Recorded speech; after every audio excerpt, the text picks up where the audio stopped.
snacks muna tayo bago kwentuhan.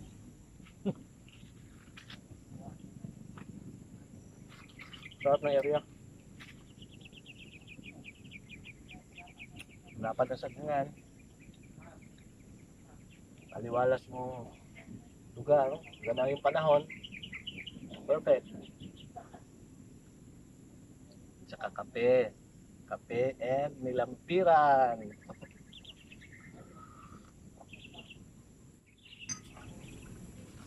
Kaya pala.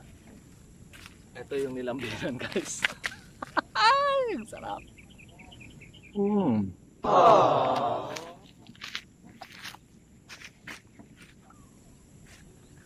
Ito yung magiging topic natin ngayon. Ano ba ang Xado? Let's go!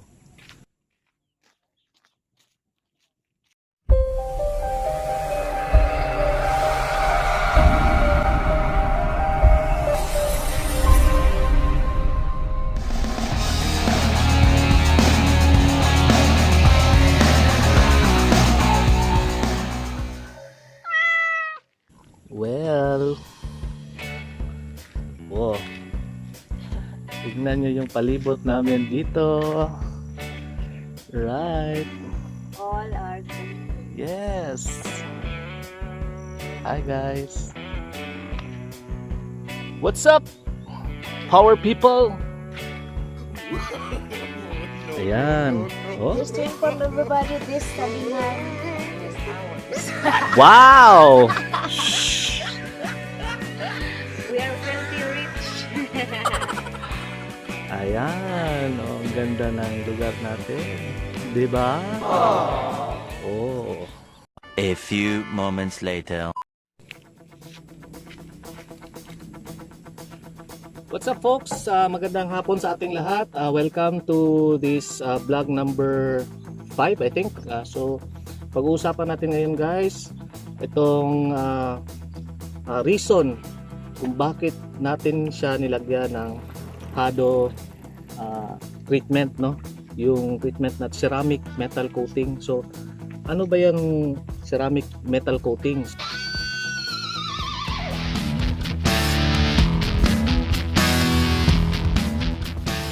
So, simple lang, yan yung magko-coat or mag-embed doon sa friction area sa loob ng makina, no? So kung makita natin dito, mapansin natin itong loob ng makina natin, marami yan siyang mga gear, mga yung piston ring, piston cylinder group, no? At iba pa, mga bearing, no? Ceramic metal coating by Xado, no? Xado, yun yung company natin, so Xado.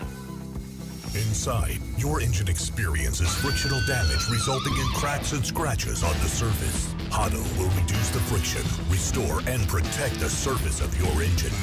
Xado, maximum performance on the go. So, yung Xado ceramic metal coating, siya yung mag-embed doon sa mga friction areas dito sa loob ng makina. Kung saan yung may metal to metal na friction. Today we are going to test how Revitalizant works and show how it restores a bearing. And now let's disassemble the bearings and spoil them by making defects on the roller paths using an engraving cutter. When similar scratches appear during operation, they can eventually result in breakdown. We pack sample number 1 with Xado grease containing Revitalizant. Let's install the bearings onto the shaft and fix them using a spring nut.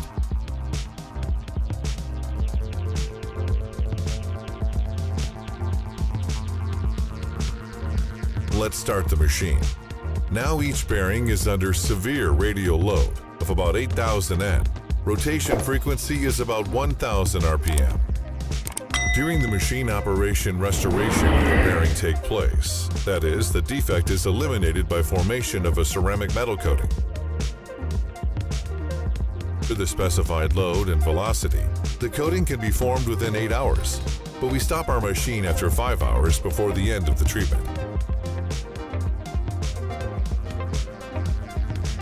At this stage, the scratches are not completely covered, and we have a unique opportunity to see how exactly formation of the ceramic metal layer occurs. The defect still can be seen, but it is imperceptible at a touch. Look, the surface is not abraded anymore, but is kind of embedded with a glass-like material. This is a ceramic metal coating, the result of revitalizant application. Measurements showed considerable improvement of the bearing characteristics due to application of the grease-containing revitalizant. Experience confirms iron can really be healed.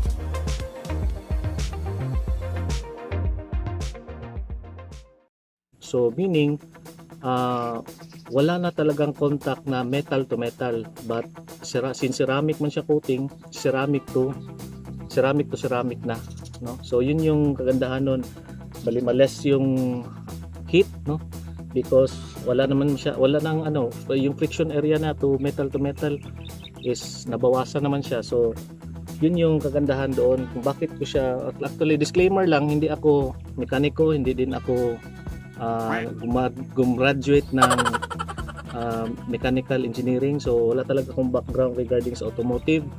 But since yung nakita ko yung concept niya na yun, mag-embed yung ceramic metal coating sa friction area ng metal to metal surface sa engine natin, yun dun ako namangha. So dun din ako nag-research, gumawa ng konting mga studies, tiningnan ko kung ano yung benefits niya, ano yung kagandahan niya pag malagay natin ito sa loob ng engine natin. So yun, ito is continuation na lang ito doon sa cleaning na ginawa ko. So I think dito panoorin na lang dito sa link na ito. So yun, bali ito is treatment na lang ito, yung ceramic talaga yung pinakamabisang way, no, na maibsan natin yung metal to metal friction.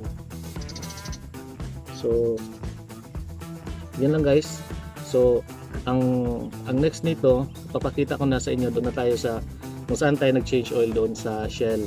So yun yung first na treatment niya, and then yung second na treatment, syringe yung ginamit natin doon, second treatment, and then the last treatment was yung nandoon ako sa gasoline station then, I think doon sa Davao yun.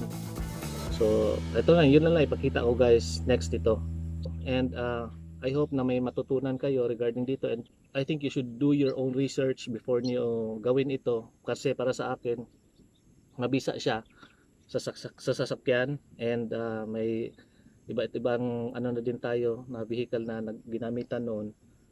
So yun lang, panoorin nyo na lang yung video.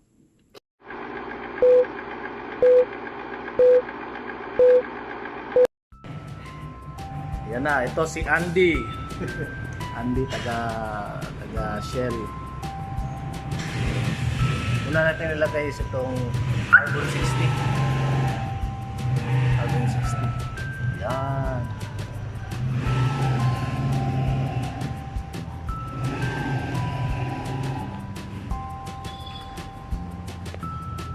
Ito naman is ito na yung ceramic. So unahan natin ito.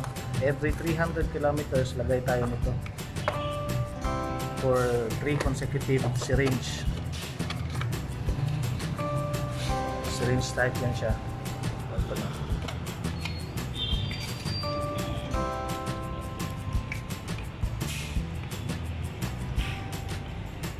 Akit yun.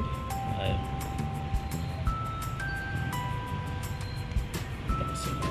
Yakit mo, yakit. Ayan. Dito talaga, no? Dito, yan na lang. Ayan.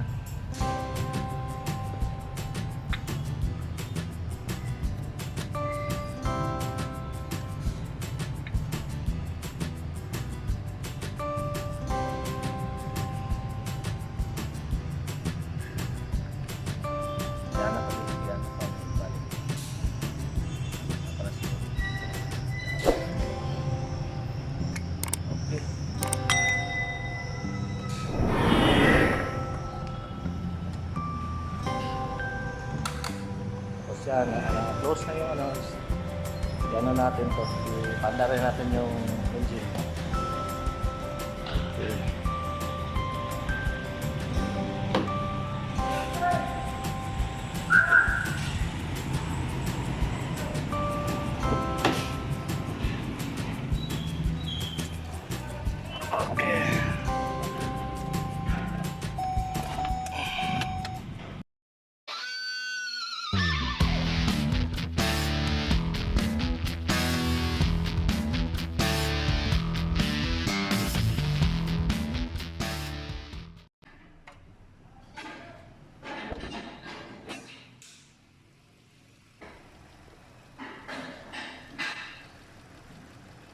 Yung unit pala natin is ano, yung Tucson 2012 model.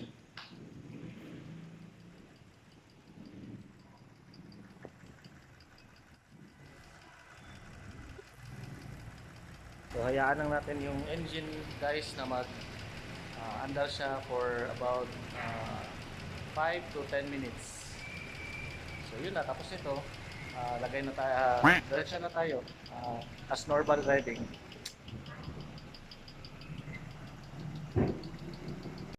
"2,000 years later." So good morning guys. Ngayon po ay atin na itong actually pangalawang lagayan na to sa engine natin, no? Itong Xado na Ex120 this is for gasoline engine. Kasi every 300 kilometers na tatakbuhin ng nito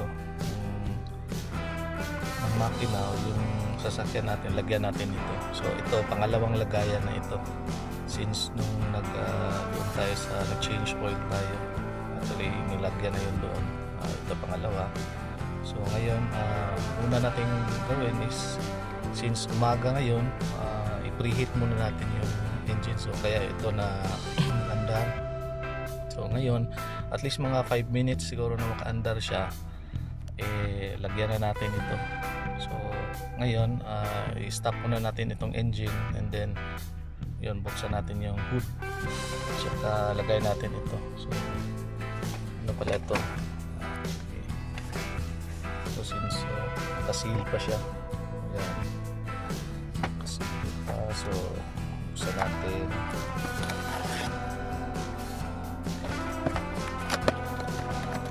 Naman siya, so syringe siya ito. Ayan. So guys, so lagay natin ito sa makina. So ito na, lagay natin ito dito. So ito yung buksan natin. So first is kailangan mo natin ito i-taas para i-inject natin. So yan, taas yun na. And then kunin natin itong takip. So yan, color na pula. So lagay natin ito.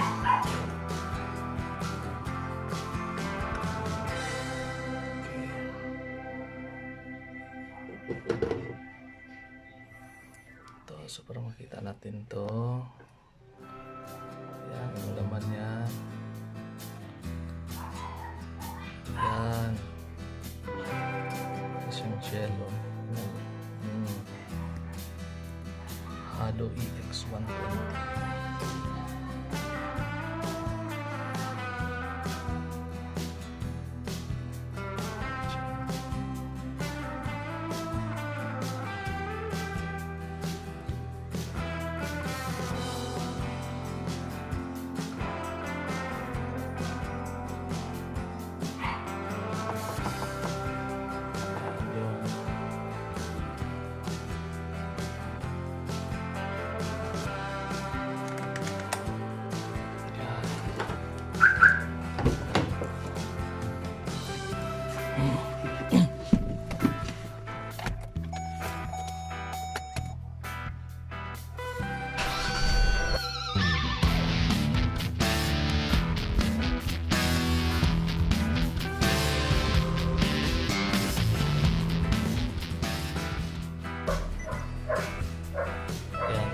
naman is kailangan natin ito siyang paandarin for about mga 10 minutes.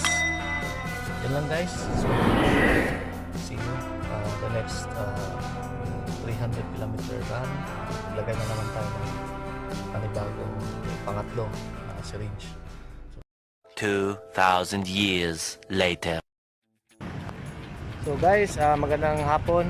Ito na naman tayo sa pangatlong lagayan natin ng Xado treatment. So ito ngayon ilagay ko ito sa engine, no? Since wala tayong yung Ex120 na syringe. So ang gagawa natin is ito, Xado blister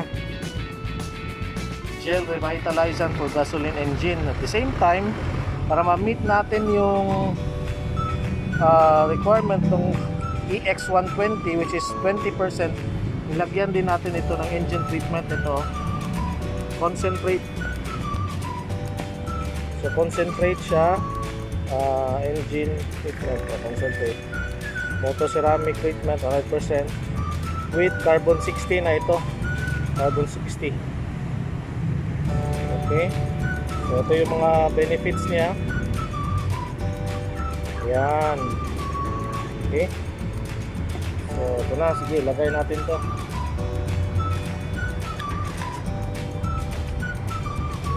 Guys, ito na. Ano yung ilagay natin sa engine.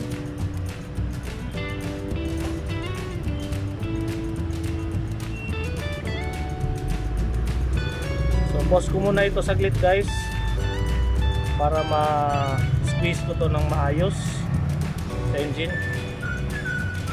Iwas na din disgrasya, baka mahulog itong blister na to sa sa loob. Okay, pause ko muna. Ito na guys yung engine treatment. Ito naman yung ihalo natin doon sa blister. Yan na, pull out na. So ito na.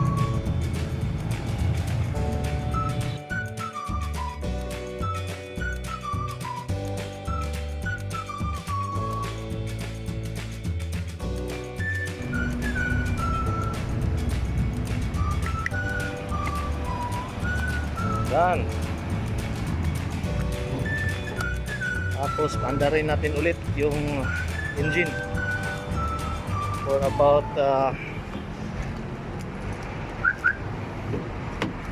10 minutes. Okay.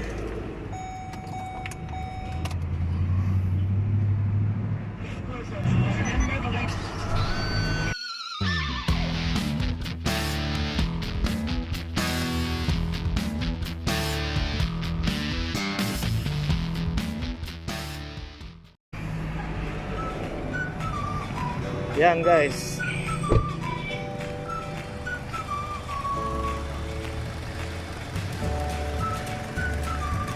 Tapos nito, normal na naman tayo na drive. So normal driving, pauwi. So that's all folks. Thank you. See you.